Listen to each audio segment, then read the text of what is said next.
नमस्कार, मैं हूं आपके साथ अंकिता पाल। बुलेटिन की शुरुआत करते हैं। मुख्यमंत्री योगी आदित्यनाथ ने अमृतमयी शरद पूर्णिमा को लेकर सोशल मीडिया प्लेटफॉर्म एक्स पर पोस्ट साझा किया और प्रदेशवासियों को बधाई दी है।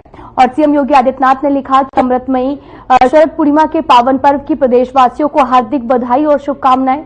चंद्रदेव से प्रार्थना की है कि ये पर्व आपके जीवन को सुख, शांति, समृद्धि और आरोग्यता के अमृत से अभिसिंचित करे।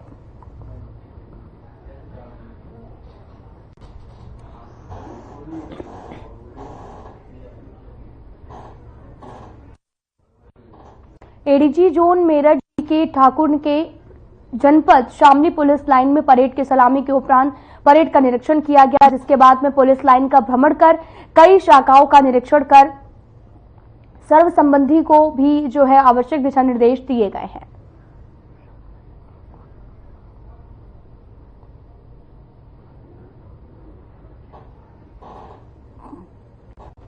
अधिकारियों को यहां पर तमाम तरह के दिशा निर्देश भी दिए गए हैं और पूरा मामला शामली से है, जहां पर एडीजी जोन मेरठ ने यहां पर मौके पर निरीक्षण किया है, जिस दौरान तमाम तरह के दिशा निर्देश यहां पर दिए गए। पुलिस लाइन का यहां पर निरीक्षण किया गया है और साथ ही अधिकारियों को आवश्यक दिशा निर्देश दिए हैं।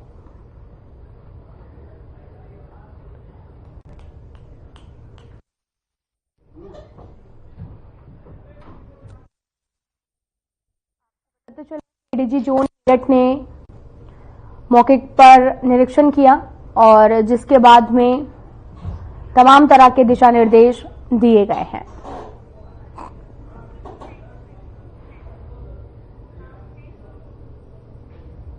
राष्ट्रपति द्रौपदी मुर्मू अल्जीरिया यात्रा पर हैं। राष्ट्रपति की यात्रा को लेकर विशेष ब्रीफिंग की गई है, तो सीधा आपको ले चलते Delhi.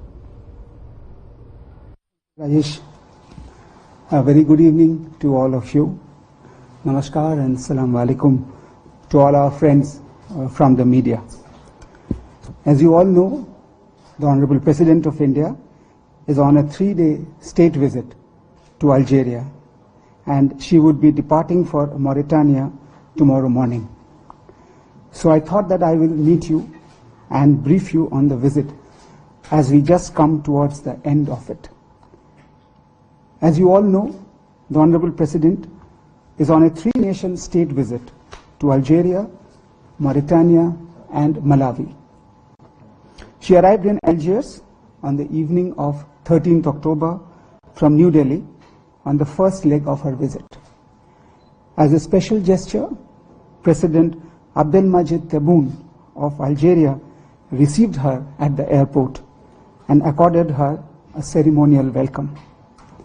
The importance accorded by the Algerian side to this visit can be ascertained from the fact that several Algerian ministers were also at the airport to welcome the Honorable President of India. This is the first ever visit by an Indian president to Algeria, and a visit at the level of the head of state and head of government from India to Algeria after nearly 4 decades. This is the first incoming visit of a head of state or head of government after President Tebboune assumed office in his second term. President of India is accompanied by Minister of State Sri Sukant Majumdar and honorable members of Parliament Sri Mukesh Kumar Dalal and Sri Atul Garg on this state visit, besides an official delegation. Friends, to give you a bit of the context to this visit, India and Algeria share very warm and cordial relations. We supported each other's freedom movement and fight against colonialism. Both countries were part of and continue to be a part of the non-aligned movement and have been supportive of each other at bilateral and multilateral fora. Algeria is not only the largest country in Africa, but it is also one of the largest economies in Africa and in the Arab world. It continues to grow economically. It is uniquely placed at the gateway of Africa and also Europe. Between India and Algeria, there have been regular political level interactions. Recently, our External Affairs Minister met the Foreign Minister of Algeria at New York. We have significant economic and commercial cooperation. Our bilateral trade touched around 3 billion in the year 2019 before the COVID pandemic struck. However, it's satisfactory that the trade has once again picked up and is touched around $1.7 billion last year. The visit of the Honorable President to Algeria is expected to provide the necessary momentum to this relationship. Now let me inform you about the engagements that the Honorable President had during this visit. On the day of her arrival, that is on 13th October, the Honorable President addressed the members of the Indian community at Algiers in the evening at a reception which was hosted by our ambassador in Algeria. Speaking at the event, she commended the Indian community's positive contribution to further promote people-to-people relations between the two countries. She said that the Indian community, working in diverse projects in remote areas, are in a true sense the ambassadors of India. She appreciated Indian community's contribution in enhancing India's position, prestige and standing abroad, and for acting as a bridge, mediator, facilitator and advocacy group for taking forward India's interests in Algeria. The Honorable President wished the Indian community success and prosperity and expressed confidence that they would continue to work for the betterment of India-Algeria relations. Now coming to the second day of her visit, which was on 14th of October, she started first at Maqam-e-Chahed, where the Honorable President placed a wreath at the memorial in honor of the martyrs of Algeria's liberation movement. She was given a guided tour of the National Mujahid Museum, displaying the sacrifices of Algerian nationals during their freedom struggle. Thereafter, the Honorable President travelled to the El Muradia Palace for a bilateral meeting with His Excellency Mr. Abdelmajid Tebboune, the President of Algeria. She was given a ceremonial guard of honor at the palace. Both the leaders then had a bilateral meeting, which was very cordial and positive. They discussed issues of bilateral cooperation, regional and international issues of mutual interest. There was greater appreciation of each other's positions and convergence of views. After this bilateral tete-a-tete between both the presidents, there was a delegation-level talks.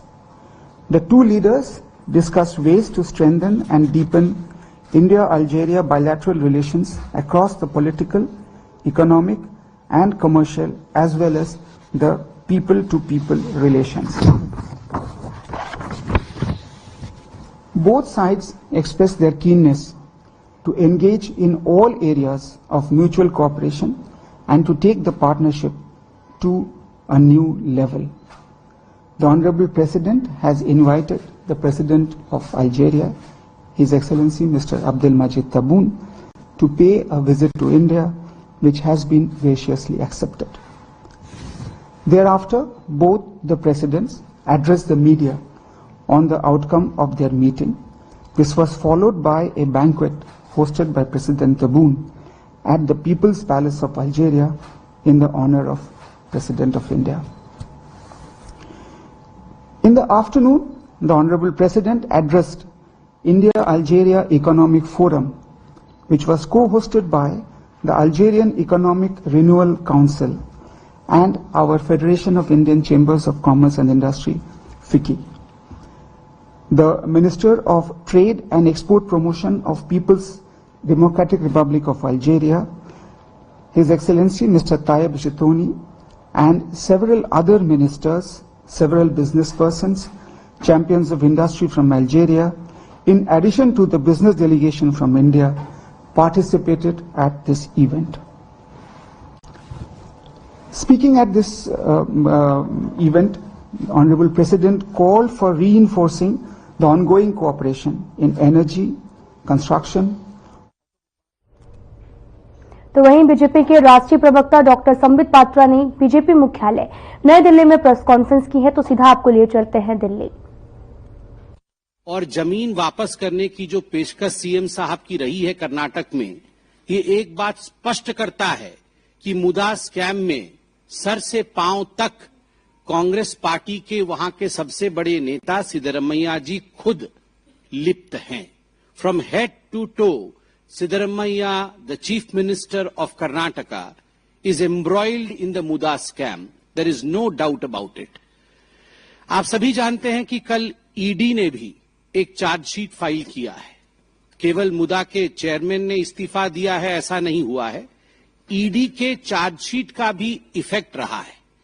ED के chargesheet में यह दावा किया गया है, और सुनकर ही मुझे बड़ा आश्चर्य होता है कि इस प्रकार भी राजनीति होती है, कि ये जो कर्नाटक में कर्नाटक महर्षि वाल्मीकि अनुसूचित जनजाति विकास निगम, हमारे अनुसूचित जाति के लोग और अनुसूचित जनजाति के लोगों के लिए, एससी एसटी वेलफेयर के लिए जो फंड है कर्नाटक में, that lies under the aegis of Maharshi Valmiki अनुसूचित जनजाति विकास निगम, उसके फंड में किस प्रकार से उसे डाइवर्ट करके आम चुनाव जो अभी 2024 में हुए थे, उस आम चुनाव में बेल्लारी लोकसभा में लगभग 7 लाख से अधिक लोगों को 200 रुपए करके बांटा गया है। In fact the ED's chargesheet categorically mentions that the money which was meant for the welfare of SC and the ST community, which was in the custody of the Maharshi Valmiki board, which was in fact the money of the taxpayers, that was used for a political purpose by the Congress party. Congress ने 7 lakh voters को कांग्रेस को vote देने के लिए 200 रुपए, किसी को 200, किसी को 300, किसी को 400, इस प्रकार से वहां बांटा है। They tried to influence the election of Bellary Lok Sabha seat.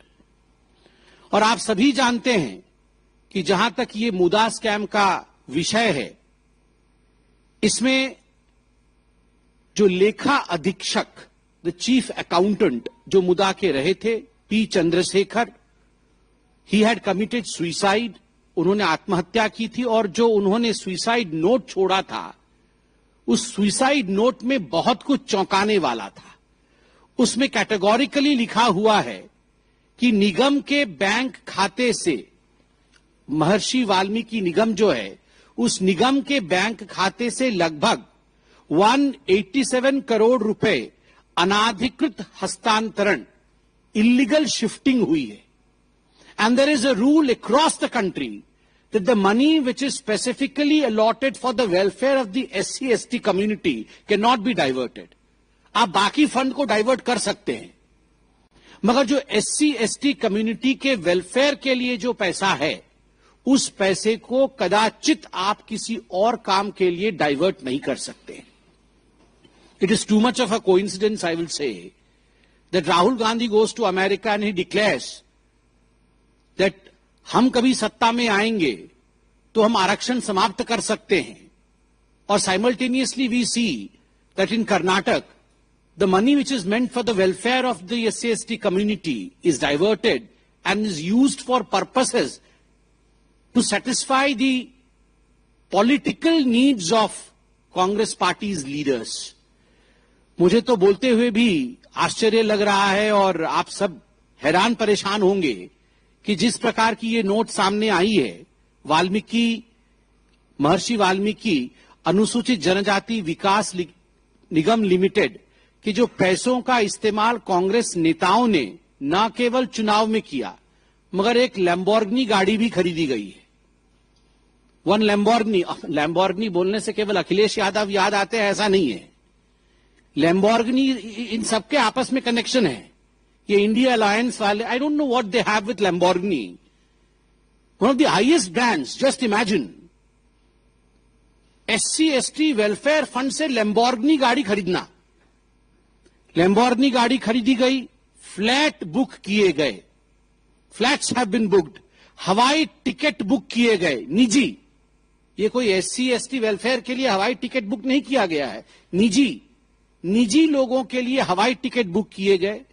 निजी कर्मचारियों को, मैंने किसी को PS रखा, किसी को PA रखा, निजी कर्मचारियों को सैलरी दी गई है और बिजली के बिल का भुगतान किया गया है, वह भी महर्षि वाल्मीकि निगम फंड जो है उसमें से किया गया है। गाड़ियों पर खर्च किया गया, कोई नेता घूमने आया, राहुल गांधी घूमने आए, राहुल गांधी और उनके परिवार के घूमने के लिए उसमें से पैसा खर्च किया गया। आप सोचिए, अगर इस प्रकार से पैसा निगम के फंड से, SC/ST के वेलफेयर के फंड से खर्च किया गया है, तो इस प्रकार के CM को अपनी कुर्सी पर बने रहने का क्या अधिकार है, ये आज हिंदुस्तान की जनता जानना चाहती है। और आप सभी ने देखा था कि जब पहले भारतीय जनता पार्टी, और केवल भारतीय जनता पार्टी ही नहीं, कर्नाटक की जनता और हिंदुस्तान की जनता, when we asked difficult questions out of the Congress party, initially mister Siddaramaiah and mister DK Shivakumar, they denied कि नो, वी आर पाक साफ, हम पाक साफ है, हमने इस प्रकार का कोई अन्याय नहीं किया। मगर बाद में later, in fact they considered on the floor of the house, विधानसभा में उन्होंने ये बात स्वीकार किया कि हां, फंड डाइवर्ट हुआ है। तो आप सोच के देखिए, मुदा के चेयरमैन का आज इस्तीफा, ED की चार्जशीट जिसमें एक लोकसभा में, बेल्लारी में 7 लाख लोगों पर पैसा खर्च करना, सिद्धरमैया जी का यह पेशकश कि मैं जो जमीन लिया हूं, मेरी पत्नी के नाम पे जो मुआवजे पे जमीन आवंटित हुई है, वो जमीन मैं वापस करने के लिए तैयार हूं। और तो और सदन के पटल पर खड़े होकर यह कहना कि हां, the money was diverted, does not this rig of N acceptance of the guilt? अगर यह एक्सेप्टेंस ऑफ गिल्ट नहीं है तो और एक्सेप्टेंस ऑफ गिल्ट कैसे होता है? आपने मर्डर किया है? नहीं, आप ले लीजिए, चाकू ले लीजिए जी, आप चाकू ले लीजिए, इस पे खून लगे हुए हैं, आप देख लीजिए। So he has submitted the murder weapon, he has submitted the weapon of corruption, where the land parcel is to be surrendered. The chairman is resigning. What else do we need as an evidence for Mr. Siddaramaiah to step down? I call upon Mr. Siddaramaiah. Mr. Siddaramaiah, if you have the slightest morality left in you, you should immediately step down. You should not wait for today's sunset. आज सूर्यास्त के लिए आपको इंतजार नहीं करना चाहिए, सूर्यास्त से पहले करप्शन का अस्त होना चाहिए। The curtain should be drawn on the present regime of Karnataka even before today sunset. बंधुगण, ये जो पूरा मुदा स्कैम और जो महर्षि वाल्मीकि स्कैम चल रहा है, उसमें B नागेंद्र, जो उनके खुद के विधायक है, कांग्रेस पार्टी के मंत्री उस विभाग के रह चुके हैं, महर्षि वाल्मीकि फंड डाइवर्ट जो हुआ है उस विभाग के जो मंत्री रह चुके हैं, आज वो जुडिशियल कस्टडी में है, ही इज बिहाइंड बार्स, वो जेल के सलाखों पीछे है। 16 kg सोना, कोई ग्राम में नहीं बोल रहा हूं, केजी, किलोग्राम, 16 kg सोना और 2.5 करोड़ रुपए बरामद हो चुके हैं। 16 kg सोना, सोचना थोड़ा सा भयावह लगता है। 16 kg सोना बरामद हुआ है और 2.5 करोड़ रुपए बरामद हुआ है, और उसके बाद भी हमें प्रेस कॉन्फ्रेंस करनी पड़ रही है कि मुख्यमंत्री जी आप सिंहासन छोड़िए। अरे 16 kg में तो पूरा का पूरा मुख्यमंत्री जी का सिंहासन वो सोने का बन जाएगा, फिर भी आप सिंहासन नहीं छोड़ रहे। इस प्रकार की निर्लज्जता केवल कांग्रेस में ही हो सकती है। जहां तक मुदा स्कैम का सवाल है, I don't want to be repetitive, but एक नटशेल में आप सभी को पता है कि मुदा के जो चेयरमैन थे, जिनका नाम मारी गौड़ा जी था, उन्होंने आज रिजाइन किया है। और इसके पीछे सिद्धरमैया जी जब डेप्यूटी CM थे, उस समय एक जमीन उनकी धर्मपत्नी श्रीमती पार्वती जी के भाई उनको आवंटित हुई थी, मैसूरू के पास एक गांव में। उसके पश्चात जब Karnataka industrial authority development board उन्होंने यह तय किया कि हम वहां कोई डेवलपमेंट का प्रोजेक्ट लेके आएंगे और उस लैंड को एक्वायर करेंगे, उसका अधिग्रहण करेंगे, लैंड एक्विजिशन जिसे बोला जाता है, when we will acquire this land, तो एक नियम लाया गया कि उस लैंड के एक्विजिशन के बदले हम शहर में आपको जमीन देंगे, उसके इक्विवेलेंट जमीन देंगे। मगर जो जमीन शहर में दी गई वो कई गुने अधिक थी compare to the cost of the land in the village. तो ये सब खैर ये तो समझाने वाले सिखाने वाले इनके तो गुरुजी है ही। नेशनल हेराल्ड स्कैम करके 5,000 करोड़ रुपए गबन करने वाले ये सोनिया जी ने ही ट्यूशन दिया होगा, सोनिया जी ने ही ट्यूशन दिया होगा और उसका रिवीजन वाड्रा जी ने ही कराया होगा और राहुल गांधी जी ने एग्जीक्यूट कराया होगा, नहीं तो नहीं हो सकता है।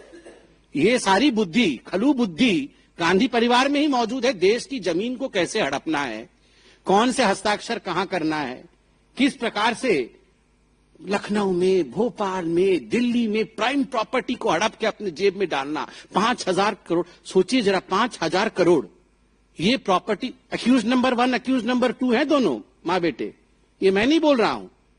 ये सुप्रीम कोर्ट में जो हलफनामा दायर है जिसमें एक्यूज नंबर 1, क्योंकि बार बार नहीं बोला जाता है सोनिया जी और राहुल जी, तो एक्यूज नंबर 1 हाजिर हो ऐसे बोला जाता है। एक्यूज नंबर 2, तो एक्यूज नंबर 1 सोनिया जी हैं और एक्यूज नंबर 2 राहुल जी हैं। 5,000 करोड़ गबन किया हुआ, दोनों बेल पे हैं, दोनों बेल पे हैं इनके गुरुजी, और अभी तक सिद्धरमैया जेल से बाहर है, मगर जरूर जेल जाएंगे। बंधुगण, इस पूरे विषय को लेकर हाई कोर्ट भी गए थे सिद्धरमैया जी। हाई कोर्ट में करारा तमाचा मिला उनको, और उसके पश्चात फिर भी देखिए कि सिद्धरमैया जी ने अभी तक इस्तीफा तो दूर, उसकी पेशकश तो दूर, यहां राजनीति करने की कोशिश कर रहे हैं। और कल तो आपने जेपीसी की बात सुनी ही होगी, हंगामा कटा पड़ा था वहां जेपीसी में। और हंगामे के पीछे क्या का मतलब, मैंने पूछा, मैं भी वहां पे, हमारी भी एक मीटिंग चल रही थी वहां पर, केमिकल फर्टिलाइजर वाले स्टैंडिंग कमेटी की भी मीटिंग चल रही थी और यहां बहुत तेज तेज आवाज हो रही थी। तो हमने पूछा क्या हो रहा है, तो कोई जाके पूछ के आया, फिर जो कहानी बताई, मैं तो चाहता हूं वो कहानी आपको बताई जाए। मल्लिकार्जुन खड़गे जी की भी कल पकड़ी गई चोरी। वो वक्फ बोर्ड पूरे हिंदुस्तान में जमीन हड़पता है और मल्लिकार्जुन खड़गे ने उनकी जमीन हड़प ली है। आप सोचिए जरा, वो पूरे हिंदुस्तान में कोई जमीन हड़प रहा है और यहां मल्लिकार्जुन खड़गे जी ने उन्हीं की जमीन हड़प ली है। और उसकी पेशकश करने के लिए और उसका सबूत रखने के लिए जो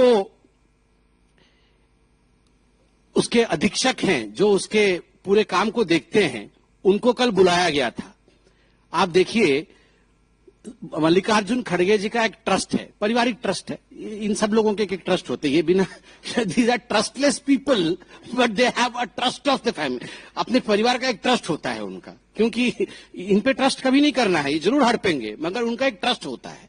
तो मल्लिकार्जुन खड़गे जी के ट्रस्ट का नाम है सिद्धार्थ विहार ट्रस्ट। वहां एक राजीव गांधी ट्रस्ट है, वो भी हड़पता है, तो इनका भी एक ट्रस्ट है, सिद्धार्थ विहार ट्रस्ट। तो ये सिद्धार्थ विहार ट्रस्ट जो है, इसने बेंगलुरु के पास एक हाईटेक डिफेंस एरोस्पेस पार्क है, उस पार्क के पास उन्होंने 5 एकड़ जमीन लिया है, 5 एकड़ जमीन, और उसकी जो कुल। फिलहाल इस बुलेटिन में इतना ही। नमस्कार।